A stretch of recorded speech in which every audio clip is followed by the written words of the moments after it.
Thanks, Trina. Thank you very much. Actually, I was covering the elections for the U.S. Institute of Peace, which was sort of a novelty for them, since they'd never really had a correspondent in Tehran before. But I said, well, you sent me, so you should let me file for you. And so I did, and I was lucky enough to meet Scott there as well, at a rally of the principalists, as they now call themselves, the conservatives. When I was in Iran, I went to see one of my favorite sources, a man named Sayyid Laylaz, who's a reformist gadfly and newspaper columnist, and he quoted something that Stalin had once said. He said, quote, "The people who vote don't count, it's the people who count the votes." And without detracting too much from Scott's analysis of the elections, I think we have to be aware of the fact that, first of all, most of the prominent reformists were disqualified from running at all. And then the elections were held right before the Iranian New Year, right before Nowruz, when the newspapers take a holiday for 2 weeks. So there were allegations of fraud, there are always allegations of fraud. We frankly really don't know who voted for whom.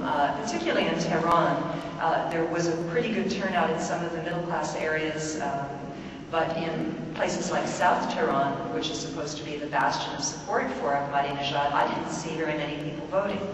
So I think it's you know, the conservatives obviously will say they won a big victory, but the turnout in Tehran, even by official figures, was only 30%. You know, so I think we should be a little bit careful about saying this was a great victory for the conservative movement. I would agree, though, that, I mean, the reformers have been marginalized. I went to see some of my old reformist friends, and they said they were basically hanging on by their fingernails. They were urging the public to give them just a modicum of seats, particularly from the provinces, so that they would have some hope of competing in the presidential elections next year.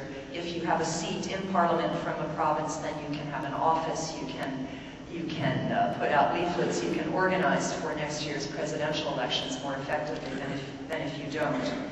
I think the elections, certainly they were not free or fair, but they were interesting. They're always interesting.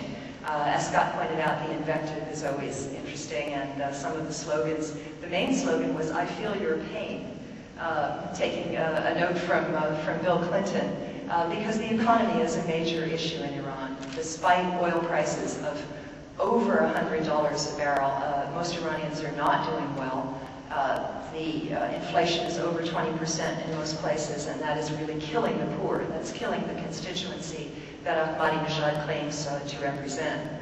In terms of the contest among the conservatives, since it really was among the conservatives, there were 3 major groups, and in my blog for USIP, I said it reminded me of the old Monty Python skit. I don't know if you remember the election skit, when the fight is between the sensible party and the silly party and the very silly party.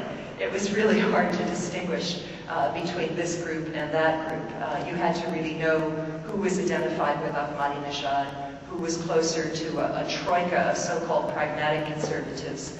Ali Larijani, the former nuclear negotiator, Khalibaf, the mayor of Tehran, and Mohsen Rezai, who was the former commander of the Revolutionary Guard Corps.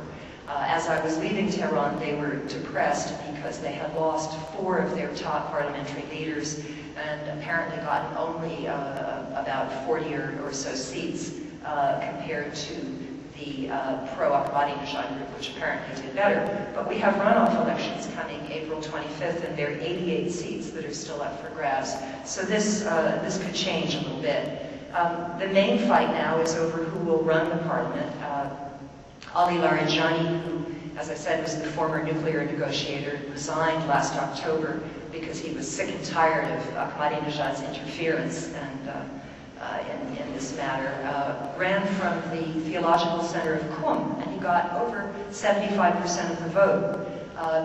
I interviewed him in Qum after the results were announced, and he's a little cagey about whether he's going to run to be Speaker of the Parliament, but there's a possibility that he will. His main rival is the incumbent Speaker, a man named Hadel Adel, who has the great benefit of being related to the Supreme Leader by marriage. His daughter is married to the Supreme Leader's son, Mojtaba.